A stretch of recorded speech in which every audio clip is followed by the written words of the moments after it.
Hello everyone, it's Nick here with Nick Tolman Music, and today we're going to go ahead and continue our beginner guitar lesson series using Mel Bay's Modern Guitar Method Grade 1.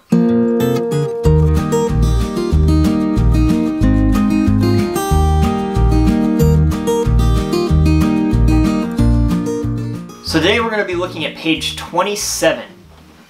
And on page 27 we are going to go ahead and continue our discussion and instruction on chords. We've been focusing a lot on chords in the last several lessons, and we're going to go ahead and take it another step. So today we're going to give you the full fingerings for three of the chords that we've really been focusing on, which are C, F, and G7.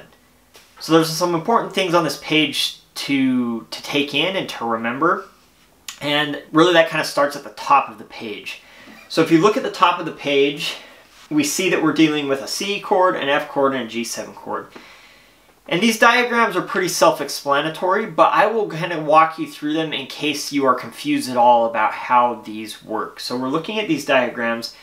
These are designed to help you know exactly where to place your fingers to form any given chord.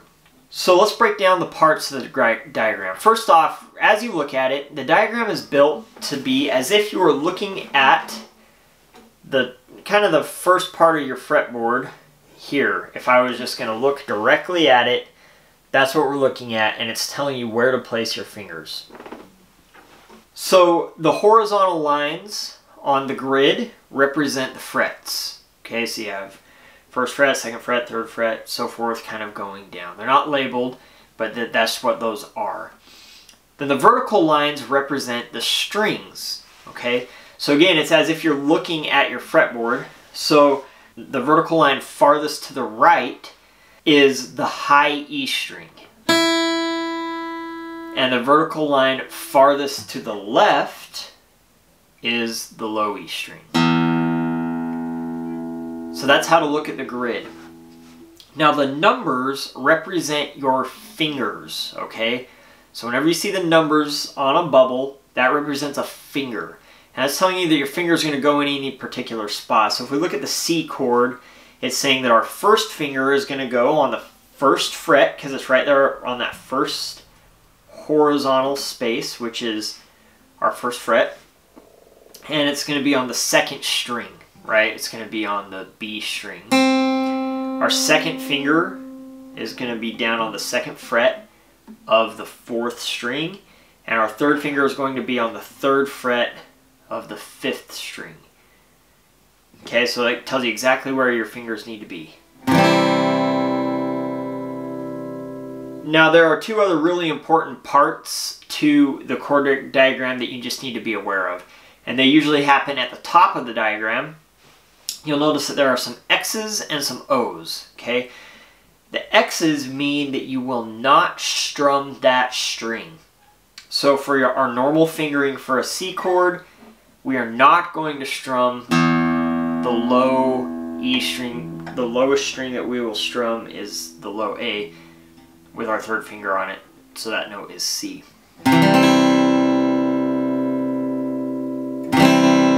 That's our C chord. Then for F, we notice that there are two X's, so we're only going to strum the top four strings. We will not strum the bottom two strings. And then for G7, you notice that there are no X's, but there are some O's, and the O's simply mean that those strings will be open. Yes, you will strum those strings, but they are open.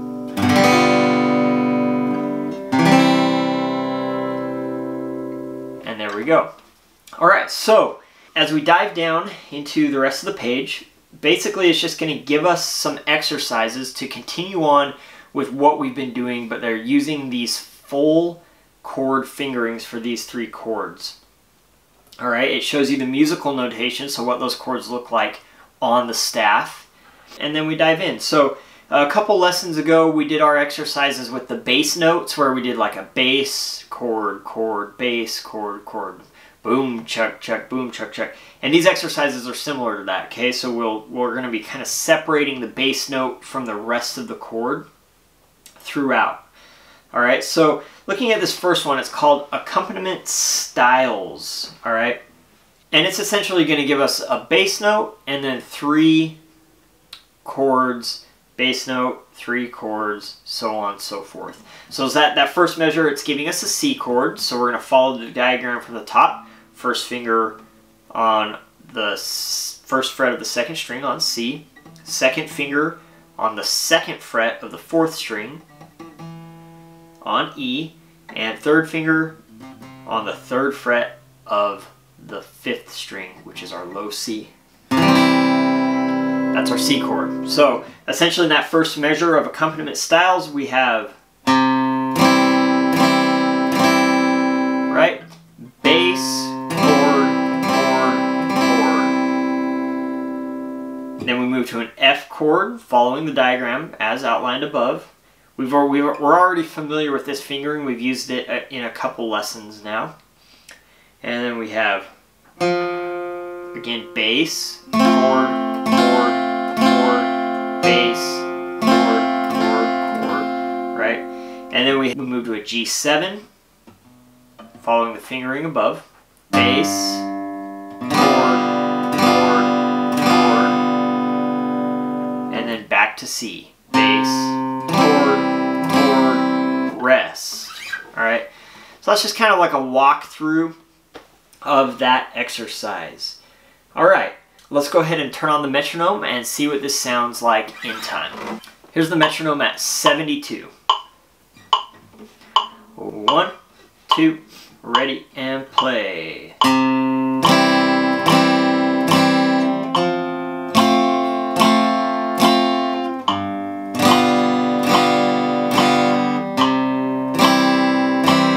Rest.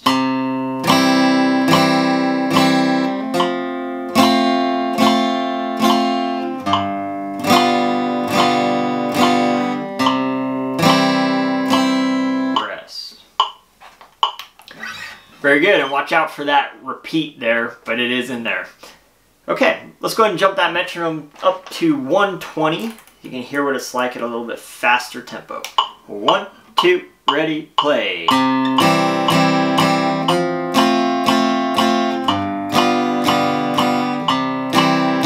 Rest.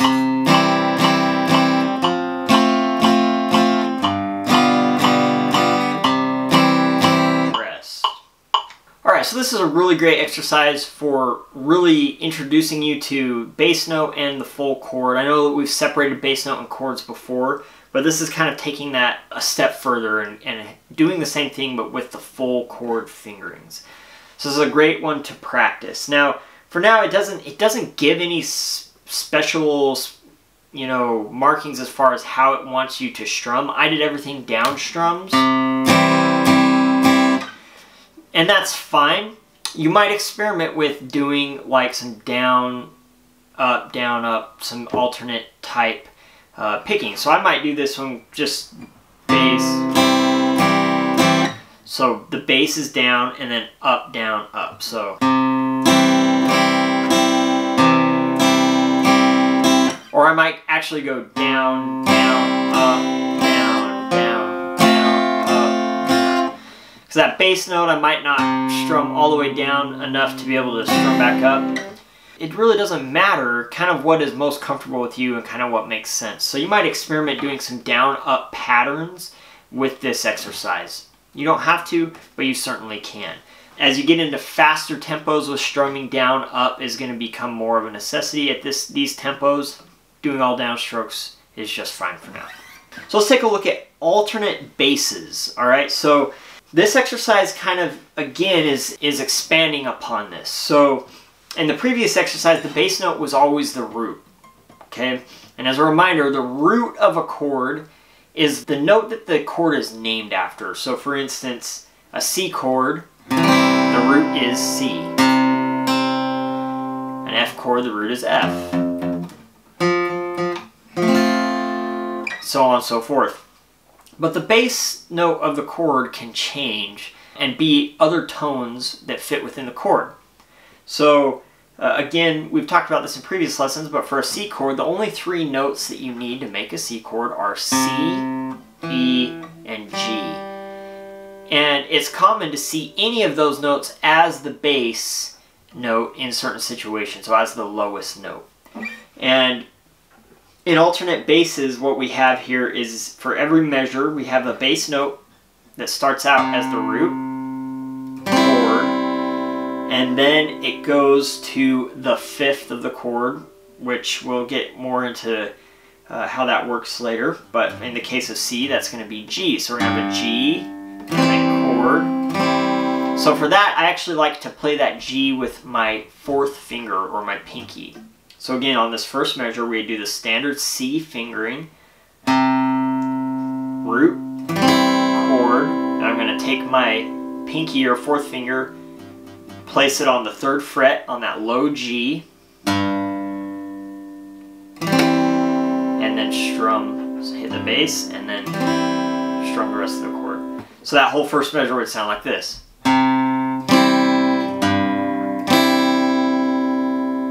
Okay? Then we move to F, and we're going to do the same kind of thing. So we have F, we're going to hit the root, chord, and again we're going to use our pinky to play this low C, third fret of the fifth string. So that whole measure sounds like this.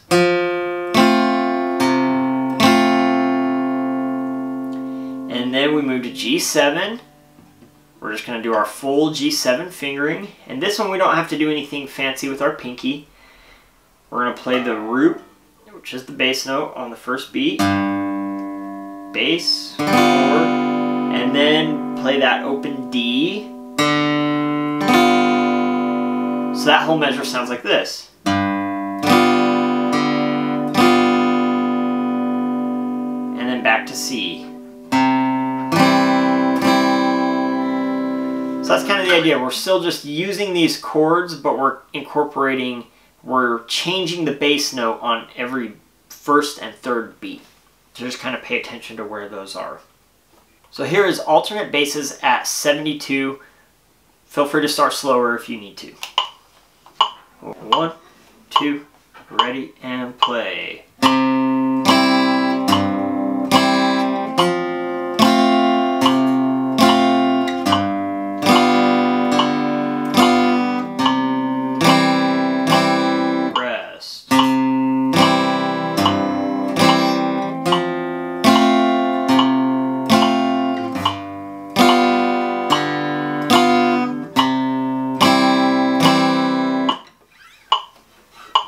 Alright, so that's an idea of that at 72.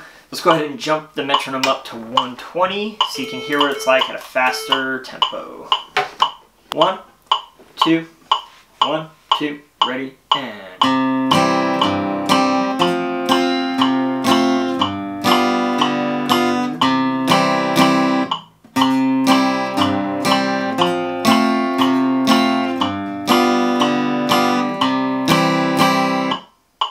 And there you have it.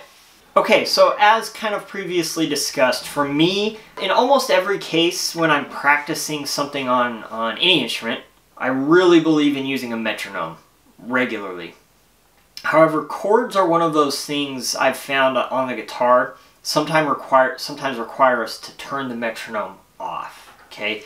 And just focus on the muscle movements that you're actually doing and staying relaxed and making those things smooth and connected. These exercises can be a little bit challenging when you're starting out, especially if chords are new for you and this is the first that you've ever used them. And you might find it really challenging to make these movements quickly and smoothly. Don't be discouraged about that. It's okay. So there's a couple things that I want you to think about if that is a problem for you. And one, like I said, don't be afraid to turn the metronome off and go as super slow, right? And focus on making all your movements very deliberate and making them happen at the same time. Okay, so when I move from one chord to another, there are always going to be fingers that move, and there are sometimes going to be fingers that don't move. And I need to make sure I know what those are, okay? So if I'm moving from C to F, so here's C, and I move to F, if I think about it beforehand, I know that my first finger actually doesn't really have to move. It's going to stay on C. However, it is going to lay down, right? Because it needs to bar both chords. So that's the first part of the movement to that chord. And then if I look at my other two fingers, I notice that from C to F, they're going to be really in the same shape, but just up one string, right? Because our second finger is going to move from our E on the second fret of the fourth string to our A on the second fret of the third string. Our third finger is going to move from our C on the third fret of the fifth string up to F on the third fret of the fourth string. So those fingers are just going to move like that. So here's our C chord. The second and third finger, that's what we're kind of focusing on right now. When I move to F, they're just going to move like that together. Okay. So for me, for this move from C to F, I'm going to practice this movement a lot and get these fingers to be able to move and act together. There's no sense in doing one finger at a time. That's only going to slow you down and make the change less smooth, and it'll cause you to be able to not play it as quickly as you need to. So again, that's the movement. Now again, the first finger is going to, from C to F, the first finger is going to lay down. So that's going to happen at the same time, right? So right as the second and third finger move, that first finger is going to lay down. Notice that my first finger is kind of angled, right? It's not like straight. Like I see a lot of people try to bar it perfectly straight like that. That causes a lot of tension for me. My finger is kind of at an angle here. My thumb, you'll notice on the back, thumb is in that standard kind of position here.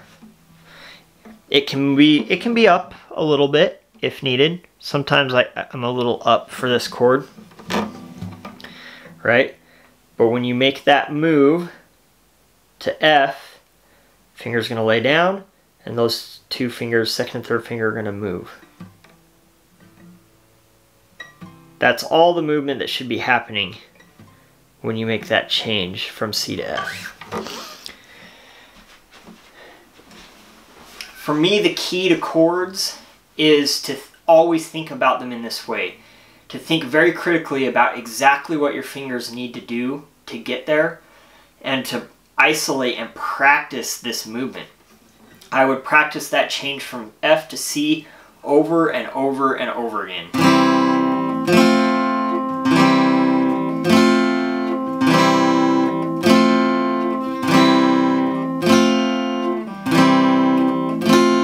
Right? You'll notice there's a slight move in my elbow to get to where I can bar. Pay attention to all the movements that are happening. If you're experiencing tension in any part of your hand, experiment with something different, maybe changing your thumb placement.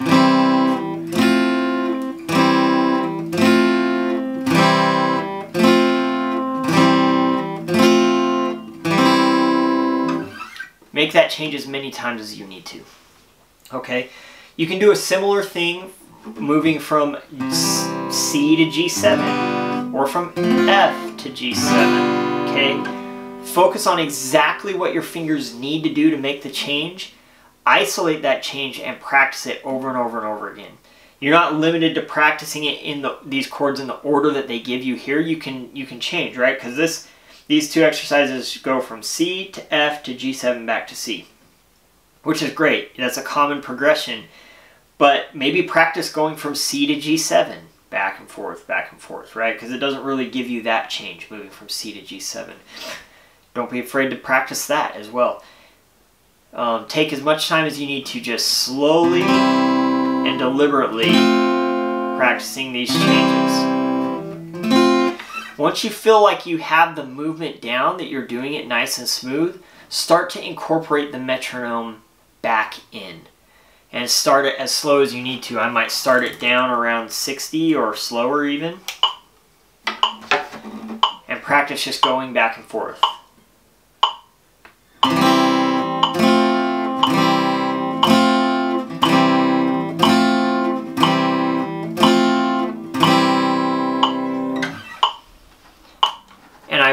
move up 2 or 3 clicks at a time and practice that until I can do it faster and faster and faster. Right? As fast as you need to, and the faster you can make the change will always be the better. Let's go ahead and take a look at in 3/4 time. This is our last exercise. It's similar. It's going to incorporate the changing bass notes like we had before, but they're going to be not changing within the measure. They're going to be changing essentially every measure, but same concept. Here we go, in 3/4 time, starting with the metronome at 72. 1, 2, 3, 1, ready and play.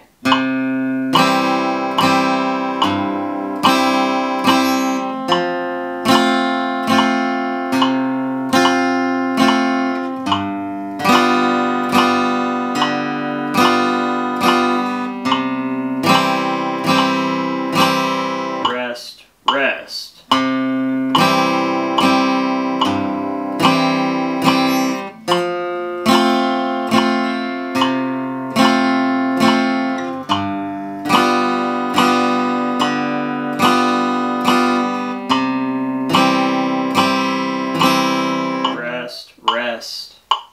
So that's it for today. Again, we're just drilling these chords, getting as comfortable with them as we can.